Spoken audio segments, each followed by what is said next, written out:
అత్తారింటికొచ్చి ఏం చేస్తున్నారు? రేయ్, ఏం చేస్తున్నారా?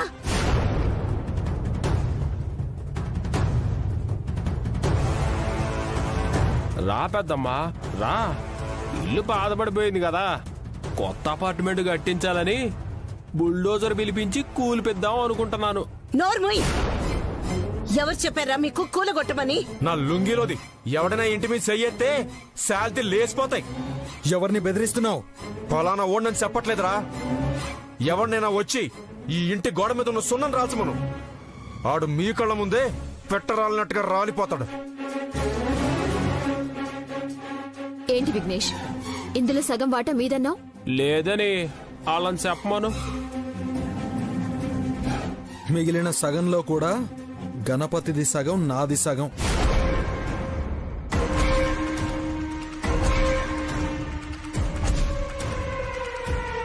అంటే పావన్నమాట. మన వాడ కింద వచ్చిన దాన్ని మనం ఏదైనా చేసుకోవచ్చురా. అమ్ముకోవచ్చు, లేకపోతే దానం కూడా చేసుకోవచ్చు.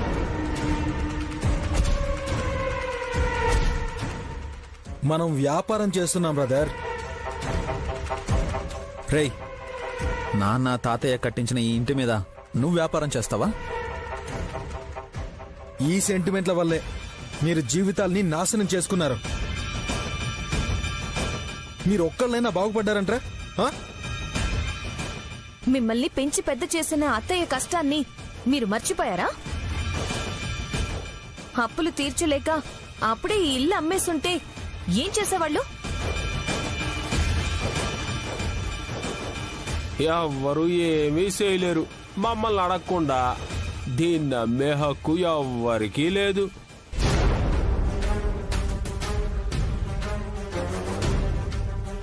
మాకు చెప్పకుండా ఇంటి మీద దౌర్జన్యం చేయడానికి మీకెవడిచ్చాడ్రా హక్కు? మా వాటా మా ఇట్టం. మీకు ఇందులో ఏ మూల వస్తుందంటే అక్కడ నులక మంచం వేసుకొని పడుకోండి.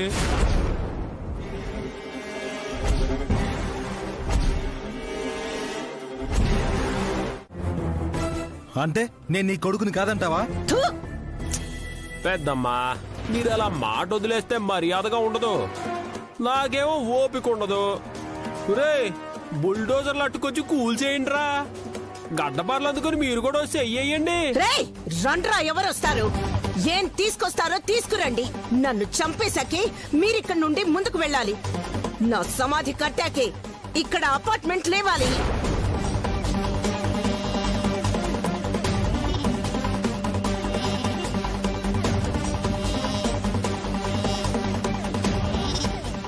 ఏంటి సార్ ఇది? ఎవరు అభ్యంతరం లేదన్నారు, ఇప్పుడు ఎవడొచ్చి గొడవ చేస్తుంది? అమ్మా, వీళ్ళతో గొడవ ఎందుకు? గణపతి, నువ్వాగు. శ్రీశైలం, తలుపు పగలగొట్రా.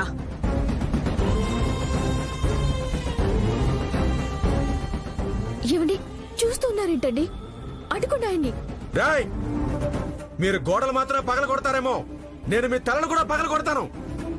ఎవరికైనా ధైర్యం ఉంటే ముందుకొచ్చి కొట్టించుకోవచ్చు.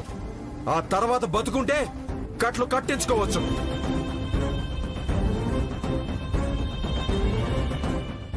నా చీర కొంగుని చింపి వాళ్ళకి కట్టులు నేను కడతానులే బాబాయ్.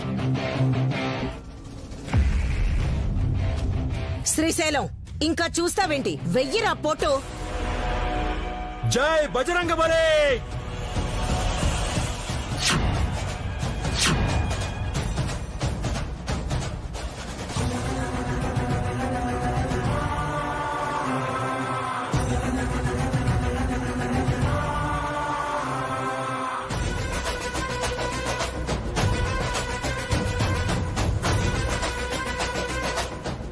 లోపలికి పద గణపతి. ఈ రోజు వాళ్ళలో మనం తేల్చుకుందాం.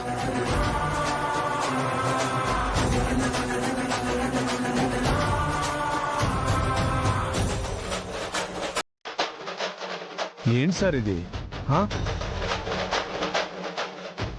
సారీ సార్, ఈ గొడవ మీరు పూర్తి చేసుకుంటేనే మేము పని చేయగలం. సరే పదండ్రా పోదాం.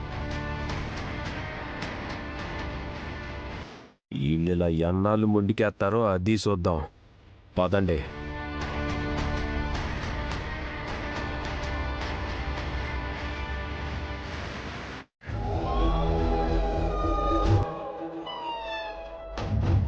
ఎంతసేపు అయినా ఏ ఒక్కరూ ఫోన్ చేయడం లేదేంటి? మెసేజ్ అయినా చేయాలి కదా.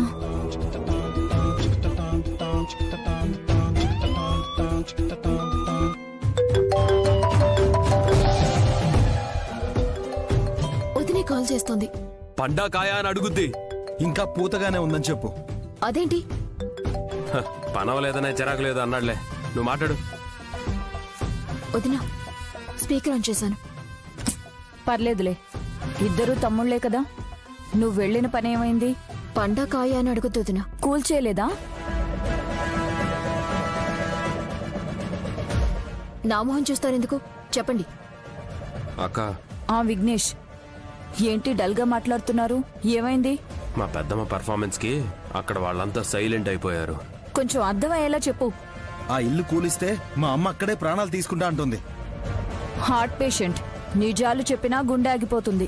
ఇంకెందుకు శపథాలు? అయ్యో అక్క, ఆవిడ చేసిన హడావిడి అంతా ఇంత కాదు.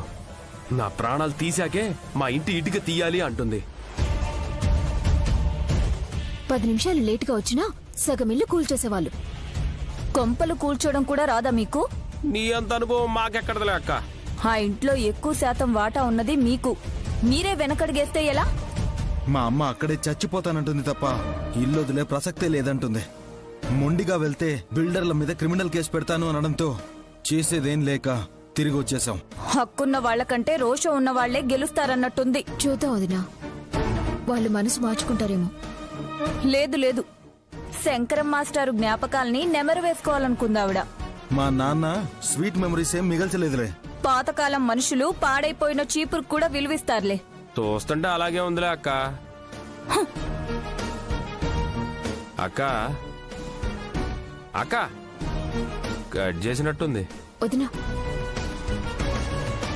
పార్వతమ్మ, నీ సమాధి ముందే అపార్ట్మెంట్ కట్టాలన్నా కడతాను. నీ కోడలు విద్యకి నిలువ నీడ లేకుండా చేస్తాను. నాతో మొండిగా ఉండొద్దు చెప్తున్నా.